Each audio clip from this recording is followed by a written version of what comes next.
robot to take the yeah. So it follows you around, and you set the basket full of berries into the robot, and once it's full, press a button, and that can run back to the storage facility, and someone can offload it right there. So it saves you a job of having to have someone come pick it around, or pick them up, or have people running around with the baskets. Brief demonstration. So we're going to give you a brief demonstration here. So the way this would normally work is you'd have the farmer having that box that my friend Sam here is holding. It would be transmitting a radio signal that the robot would then receive, and as he moves around, it would follow him at a fairly slow pace just to ensure their safety. And as he's moving along, working, he can be placing placing strawberries into the basket, and then whenever he is done with his picking for that day, he would indicate to the robot that it needs to return.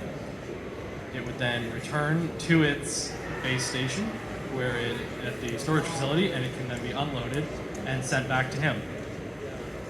It can also operate completely autonomously within this perimeter of radio beacons we have here, and these reach out to a 30 meter radius within any direction. So if you would set these up at the corners of your field, it can understand down to the millimeter where it is, and these work indoors, outdoors, anywhere. So another application for that would be if you were, say, sorting inside a large facility, you could have these set up in the corners of your facility and within a millimeter accuracy be able to move whatever you need to move around inside. So the main reason that we were interested in using that is as a replacement for a GPS system, which don't work very well indoors.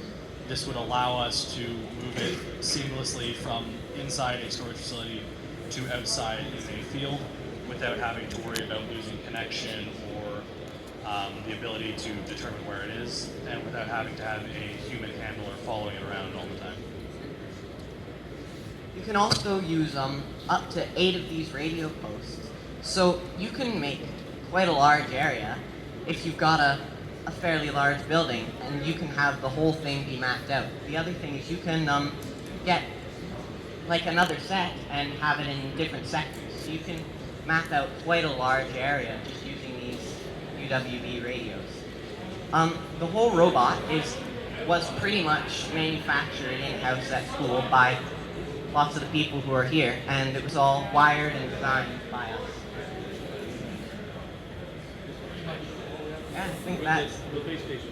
Oh, yeah. So, on this little computer, I don't know if you guys... Here, how about we roll it over to the judges? Right? Yeah. So, you can see here, obviously we've got the 4 posts that are set up, and the way it works is each one of these has a certain radius. So, it locates them by figuring out how far away it is from each of the towers and where they intersect.